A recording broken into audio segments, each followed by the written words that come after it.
So Nintendo has released their financial information to go through Q3 of this year, and while it's not all bad news, you can see they definitely need the Switch 2. Hey everyone, welcome back to the channel. So all this information basically covers from April of last year until the end of the calendar year, which would be the end of Q3 fiscal year. And I'm not going to look at every single bit of information that Nintendo released. I just want to hit on some of the highlights here. We'll start here first with their consolidated financial highlights. And you can see when comparing to the same period last year, everything's down. Net sales, operating profit, ordinary profit, net profit. All these numbers pretty much highlighting that the Switch is at the end of its run.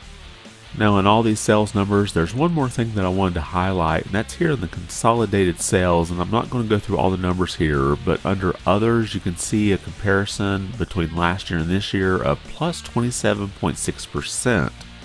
And this includes sales of merchandise as well as playing cards. So I imagine Pokemon has a big chunk of this. They don't really break that down, but I'm imagining that's probably what's helped out in this category. And then the second thing I wanted to highlight is that little pie graph in the corner here. You can see proportions of sales outside of Japan is 76.5%. Now the reason this is important, as Nintendo points out, is that the foreign exchange rate has really helped boost their net sales.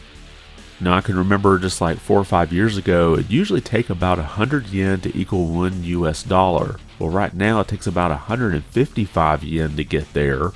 And I'm not sure how the yen compares to other currencies, but it's definitely helped out Nintendo in the fact that they've got 76.5% of their sales outside of Japan. Next, I want to move over to their software sales, and one of the things I want to highlight is what's over on the right hand side here. You can see Super Mario Party Jamboree sold 6.17 million units, which makes it the best-selling game for this past 3 quarters.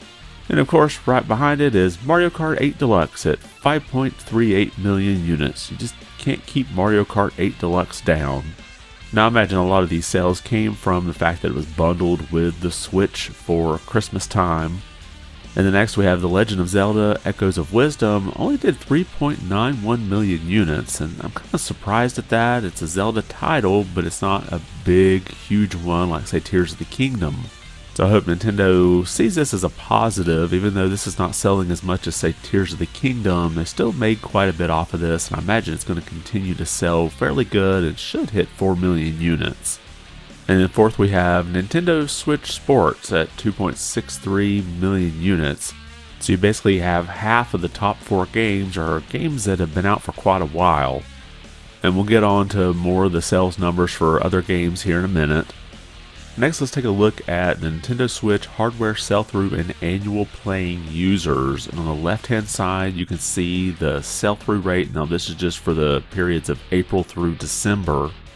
And you can see the decline continues this year with a bigger drop-off than last year. Now, last year you had Tears of the Kingdom come out, and that really sold a lot of hardware, so that kind of gave a little buffer there. But if you go all the way back to fiscal year 2022, it's pretty much in the same slope heading down from 2022 to 2023 if you just kind of remove 2024 as sort of an anomaly.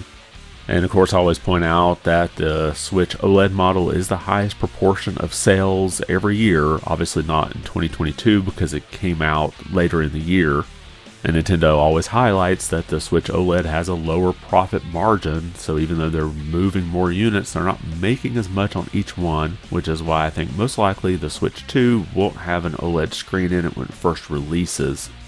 And then we'll take a look over at annual playing users. You can see this number continues to climb every year, even though we're going up only 3 million this year compared to the same period last year. But you can definitely see that the slope is sort of tapering off, and I imagine when the Switch 2 comes out, you're probably going to get more players engaged with that new hardware, so hopefully that'll go back up. Next, we'll take a look at Nintendo Switch first-party software sell-through, and you can see here that, yeah, Nintendo seems to have relied a lot more on third parties this year. We definitely have a steep decline here compared to last year when we had Tears of the Kingdom as well as Super Mario Bros. Wonder released. And this year we have Legend of Zelda Echoes of Wisdom, Super Mario Party Jamboree, and Mario and Luigi Brothership, making up the majority of sales of new games that came out this year. And of course, none of these are like huge titles for Nintendo. Zelda's a pretty big name, but this is sort of a smaller Zelda game, so it doesn't sell like Breath of the Wild or Tears of the Kingdom. And you do have the Mario name on both of those other two games, but they're not a huge, big Super Mario Bros. Game like Wonder was last year. And since we're talking about Mario Party Jamboree, you can see that it sold 5.6 million units, which outsells all the previous Mario Party games for the Switch. And it basically did this in 11 weeks. And I'm sure some of that has to do with the fact that there wasn't a whole lot else to pick up for the Switch during the Christmas season.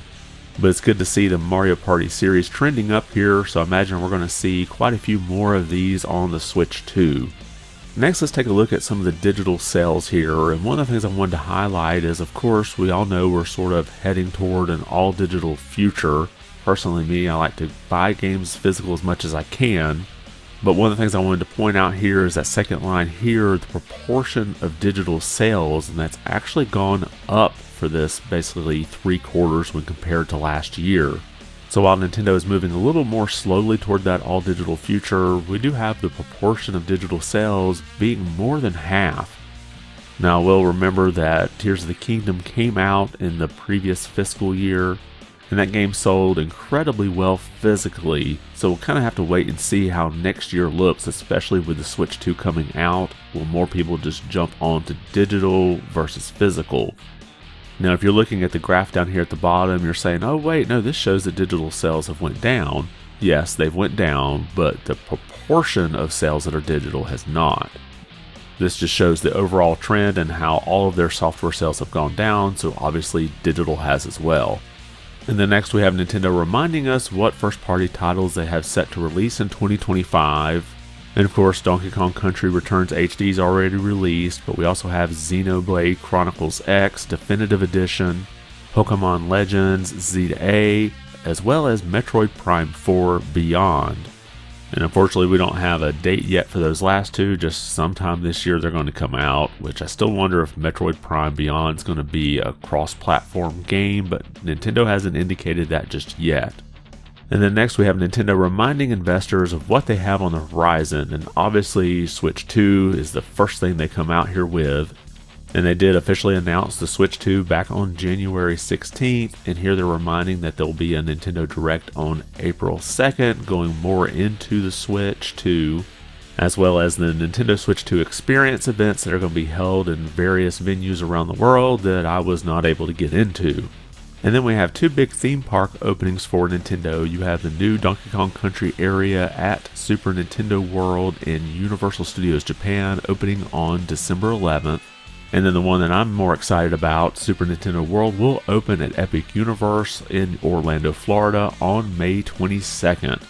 Now I'm not sure what kind of agreement Universal has with Nintendo, if they get like a percentage cut of the gate or if they get like percentage cuts of merchandise, but it'll definitely help a lot of their sales going forward. And then we get a look at the million seller Nintendo first party titles. You can see the list here: Super Mario Party Jamboree, Mario Kart 8 Deluxe, The Legend of Zelda Echoes of Wisdom, Nintendo Switch Sports, Animal Crossing New Horizons, Super Mario Bros. Wonder, Paper Mario The Thousand Year Door, Mario and Luigi Brothership, Luigi's Mansion 2D HD, Super Smash Bros. Ultimate, Pokemon Scarlet and Violet, as well as Super Mario Odyssey. Now these are just the games that sold 1 million or more units, basically from April of last year through the end of December. So you definitely see a lot of older titles here, kind of highlighting that Nintendo didn't have a whole lot of first-party games that were just huge sellers this past year. And then finally, we have the total sales for the Nintendo Switch. Hardware units sit at 150.86 million units, and software at 1.3 billion units. Now the 150.86 million units of hardware sales is lower than what Nintendo had predicted. They had started out the year saying they would sell 13.5 million units for the whole fiscal year, then they lowered that to 12.5 million, and now again they're lowering it to just 11 million units. Now they've already sold 9.54 million units this year, which means they're predicting they're only going to sell 1.46 million more units, which would put their sales for the Switch at only 152.32 million units. which would still keep it behind the total sales for the DS. The official number on it is 154.02 million units. And of course, the big one that everybody was thinking that the Switch may pass, which is the PlayStation 2, sits at 160 million units.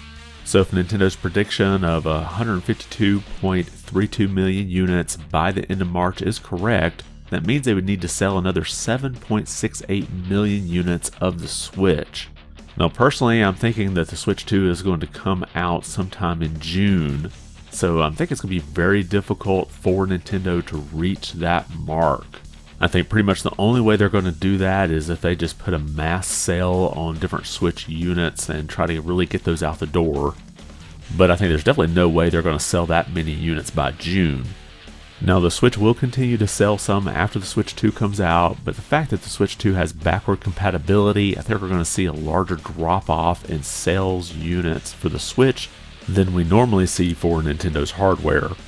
Well, let me know your thoughts below. Do you think that the Switch will get to 160 million unit sales even though it lacks quite a bit to get there and the Switch 2 is just on the horizon? Drop your comments below and let me know your thoughts.